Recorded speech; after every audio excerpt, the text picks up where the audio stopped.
Welcome everybody, buongiorno a tutte e a tutti. Questa è Te le do io l'America, la rassegna stampa dedicata agli Stati Uniti, in cui cercheremo di trovarci preparati per queste elezioni fondamentali per i prossimi anni. Elezioni in cui veramente ci si sta giocando tantissimo per tutto l'Occidente. Cominciamo subito con quello che è avvenuto purtroppo in 2 università durante un evento importante per gli universitari, ovvero l'homecoming, che è una cerimonia in cui le persone, festeggiano il ritorno all'interno delle università, e vi è stato purtroppo uno school shooting sia, nell'università dell'Albany, sia, in un'altra università in cui purtroppo in Mississippi, in cui purtroppo ci sono stati anche dei morti. Questo sempre per continuare il filone di queste tragedie in cui non si capisce come porre fine, perché le persone ovviamente statunitensi, gli americani, amano il loro, porto d'armi, amano il loro diritto a possedere un'arma. All'interno delle università e delle scuole dei licei, Donald Trump aveva proposto di instaurare delle guardie giurate, ma quello che vi posso, già, confermare è che all'interno dei campus universitari vi è già un corpo, armato, vi è già una polizia, pagata ovviamente dall'università, con un piccolo commissariato, con poliziotti che, rispondono, ehm, ai richiami di emergenza dei vari studenti, e hanno anche il porto d'armi. Quindi sono poliziotti quasi a tutti gli effetti, girano tra l'altro col giubbotto antiproiettile, quindi sono veramente armati fino ai denti. Il problema è veramente anticipare e prevenire, questioni come lo school shooting, che sono anche sociali. Non è solo questioni, purtroppo, perché sarebbe molto semplice altrimenti, di porto d'armi, ma anche il fatto che, la salute mentale probabilmente degli statunitensi non è effettivamente molto buona, se accade ogni piccolo periodo di tempo, e in più, a seconda anche degli anni non vi è una diminuzione o non vi è un aumento, vi è semplicemente un continuo, un consistente aumento di questi, cioè un consistente, verificarsi, scusate, di questi episodi. Intanto Obama, fustiga, ha partecipato al rally di Walz e Harris per la presidenza, per le elezioni presidenziali per il Partito Democratico americano, e Barack Obama fustiga gli afroamericani, dicendo che nel caso non votassero la Harris, evidentemente sono dei sessisti. Quindi anche gli afroamericani subiscono questo attacco continuo. Alla fine, quindi, l'importante è ritenersi uomini per avere una discriminazione su tutti i media filodemocratici negli Stati Uniti. Tra l'altro, con un pezzo, il Washington Post, di un opinionista, smentisce proprio le dichiarazioni di Obama, poiché fa notare come durante l'amministrazione Biden vi sono state proprio tante chiamate di soccorso da parte degli uomini afroamericani, ma che non sono state ascoltate, e in proporzione denuncia come gli uomini afroamericani abbiano il possesso di meno case rispetto ai loro contemporanei uomini "bianchi", tra virgolette. E in più gli uomini afroamericani non possono essere, o sono in proporzione anche meno presenti nelle vite dei loro bambini. Quindi vi è anche una difficoltà nel costruire una famiglia per questi uomini afroamericani, soprattutto anche durante la presidenza Biden, e Obama anche non è che abbia fatto molto per le minoranze afroamericane a suo tempo. Obama ha avuto 2 presidenze una dietro l'altra. Tra l'altro uomini afroamericani costretti a sopravvivere anzi, viene proprio descritto come una sopravvivenza con, stipendi veramente piccolissimi. Quindi addirittura, si ritrovano mazziati, passatemi il termine, da un Obama che è l'afroamericano, tra virgolette, "più bianco d'America", perché non ha vissuto, per sua fortuna, ovviamente, la discriminazione che un uomo afroamericano veramente subisce, all'interno del paese a stelle e strisce. Intanto, non so se avete visto, ma, Donald Trump ha, organizzato un incontro elettorale, all'interno di un McDonald's e tra l'altro, ha partecipato agli ordini dei propri elettori lavorando cercando di lavorare anche, all'interno proprio del McDonald's, dove, ha aiutato i lavoratori, dove ha stretto loro la mano, ha stretto la mano anche al manager capo e, alla fine ha dichiarato di aver lavorato 15 minuti in più di Kamala Harris, sua rivale per queste elezioni presidenziali. Intanto, si registra che, gli arabi americani, quindi, americani che hanno discendenze arabe, non voteranno né Kamala Harris né Donald Trump. Kamala Harris, che sarebbe stata il destinatario naturale dei voti di una minoranza come gli araboamericani, non avrà il sostegno di questa, minoranza, sembra, per proprio il sostegno ad Israele e come, l'amministrazione Biden ha gestito, la guerra, a Gaza dal 7 ottobre in poi. Un'amministrazione Biden, tra l'altro, che,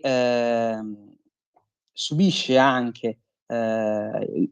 tutta l'ondata di hate crime, come vengono chiamati negli Stati Uniti, ai danni soprattutto, e questo viene detto poco purtroppo, nei media, ai danni degli ebrei all'interno degli Stati Uniti. Purtroppo un uomo è stato un rabbino è stato aggredito con una mazza di legno, in Maryland. Quindi ci troviamo di fronte veramente a un ennesimo esempio di, ebrei americani che sono stati purtroppo, invischiati in una guerra, in un conflitto tra l'altro politico, perché, è sicuramente, un evento collegato agli eventi del 7 ottobre, in cui ovviamente non hanno alcuna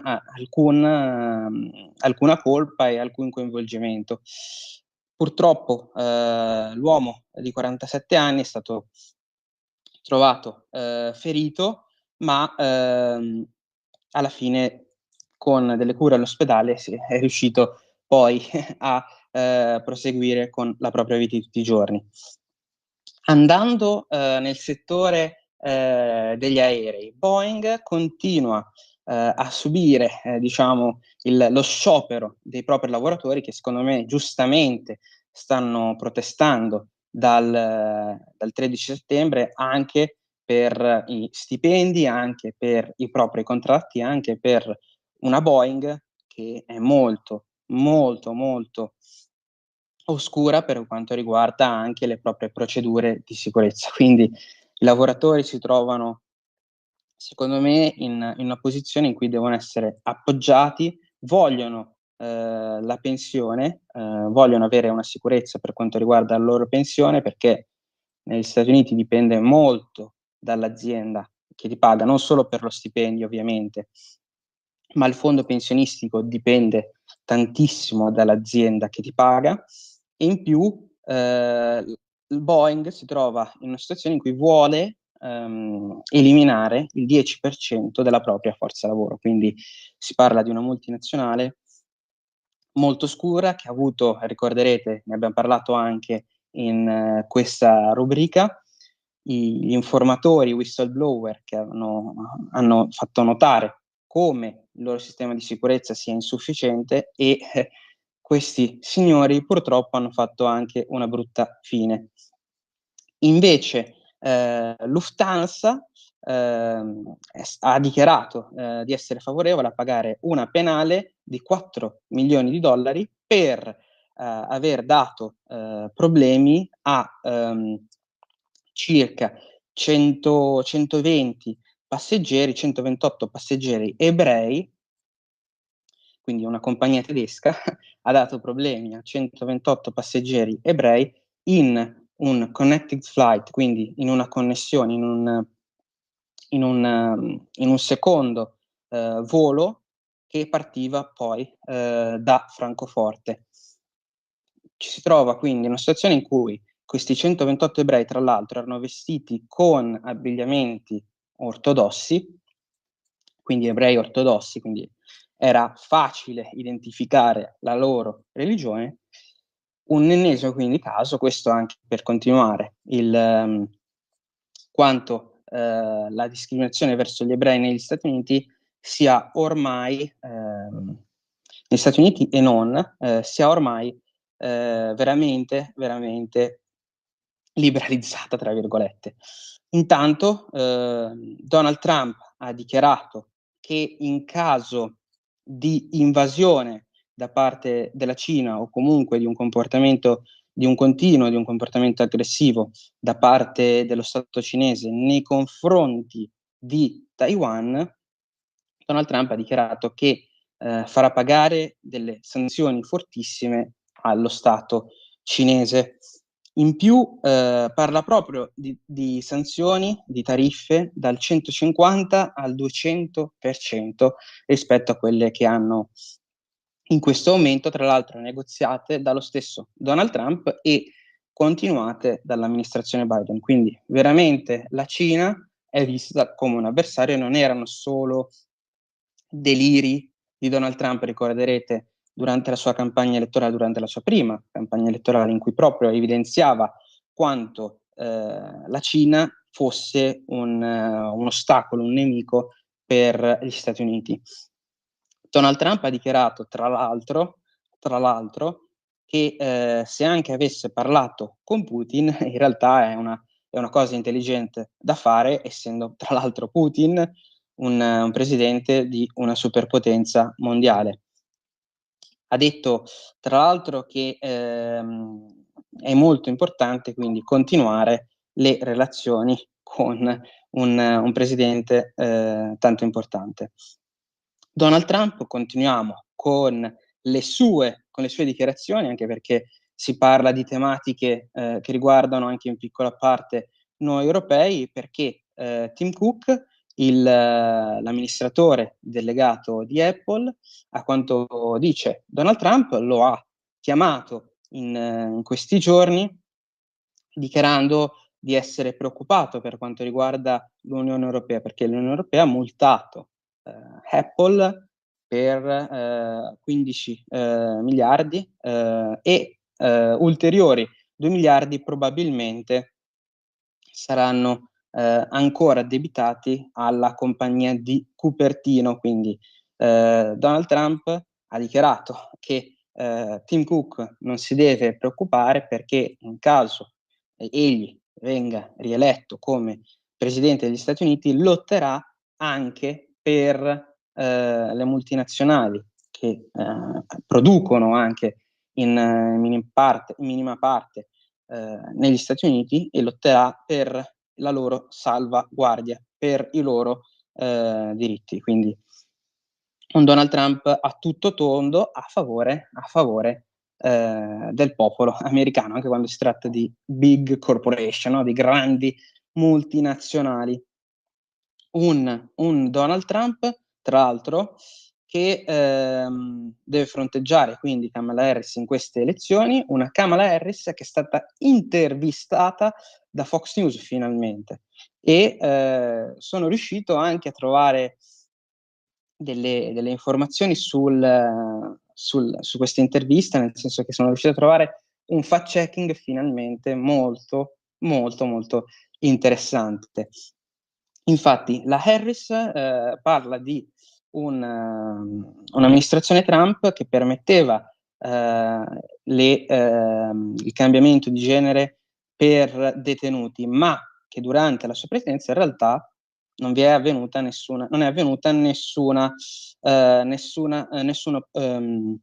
intervento chirurgico. Quindi probabilmente nel caso fosse anche solo indicato l'intervento, fosse stato poi indicato l'intervento, in realtà secondo me sarebbe stato poi contrastato. Una Harris, tra l'altro, che continua con le bugie dicendo che Donald Trump vuole solo tagliare le tasse a miliardari e grandi corporation, quando in realtà grandi multinazionali, le corporation sarebbero le multinazionali, quando in realtà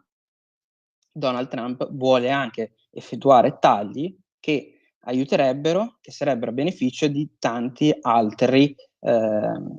cittadini. Tra l'altro, una Kamala Harris che ha citato anche, ricorderete anche durante il dibattito presidenziale, ha citato questi studi di economia che avrebbero già vagliato entrambi i piani economici dei due candidati, e Kamala Harris avrebbe denunciato il fatto che questi studiosi avrebbero bocciato i piani di Donald Trump, quando in realtà solo uno dei quattro studi ha in realtà proiettato una recessione durante una possibile futura presidenza di Trump. E tra l'altro Kamala Harris ha dichiarato che nel caso fosse eletta come presidente degli Stati Uniti, lei seguirebbe la legge, no? Seguirebbe l'ordinamento, quando si tratta soprattutto di permettere a immigrati irregolari di purtroppo di applicare, no, di poter permettere l'applicazione, di poter registrarsi, scusate, meglio dirla in questo modo, registrarsi per ottenere la patente, per ottenere una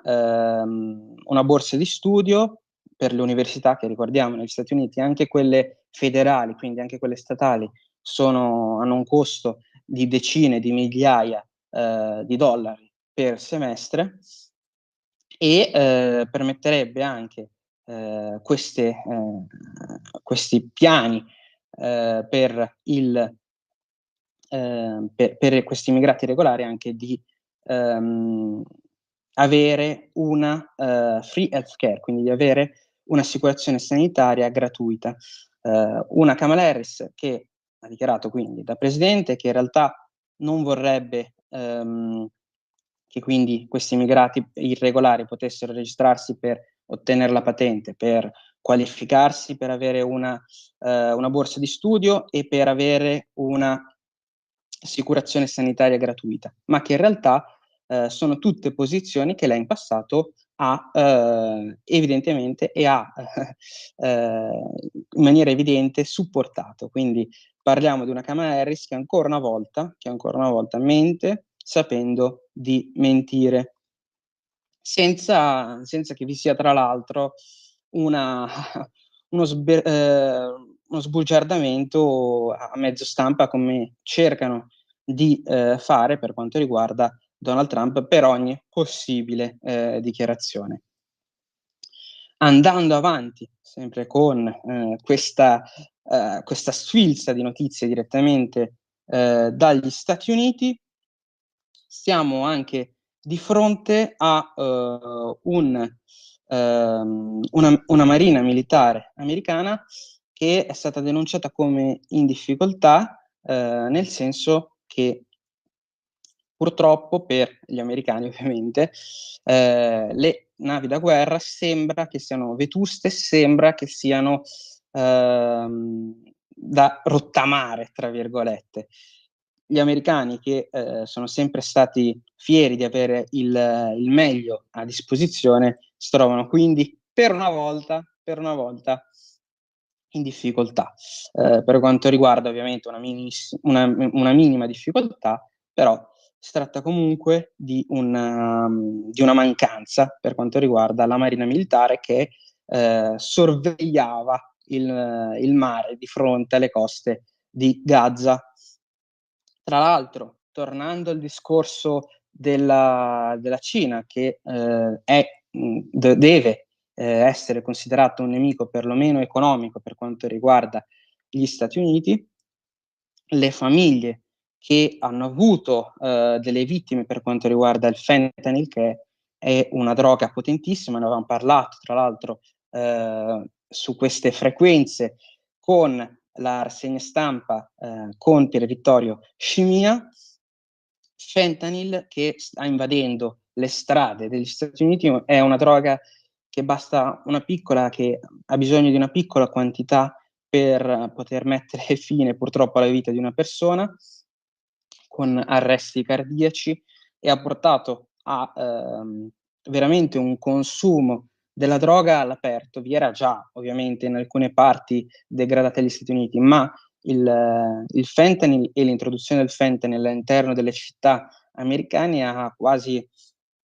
possiamo quasi dire, ha quasi incoraggiato purtroppo il consumo di sostanze stupefacenti all'aperto. Quindi è facile in alcune città come San Francisco vedere cittadini americani che sono in preda agli effetti del consumo di questa droga potentissima che, oltre, ripeto, all'infarto, può addirittura fermare quasi il funzionamento del corpo. Infatti i tossicodipendenti che fanno utilizzo di questa sostanza fortissima si vedono proprio immobili per le strade. Quindi le famiglie che purtroppo hanno subito delle morti in famiglia per colpa di questa droga potentissima, giustamente vogliono che si metta fine al commercio all'interno degli Stati Uniti e accusano la Cina, ma ovviamente non il governo cinese, ma i cittadini cinesi che hanno quasi un permesso per poter trafficare questa droga potentissima, e quindi secondo me appoggiano addirittura indirettamente Donald Trump, perché parliamo di una Kamala Harris e di un'amministrazione Biden che ha permesso, come abbiamo visto più volte anche in questa rubrica, il confluire anche di commercianti di sostanze stupefacenti all'interno dello Stato americano. E con quest'ultima notizia io, il sottoscritto Matteo Dessio, vi saluta, vi aspetto la prossima settimana, sempre lunedì, sempre dalle 9:35. Grazie per l'ascolto, una buona giornata a tutti. Grazie.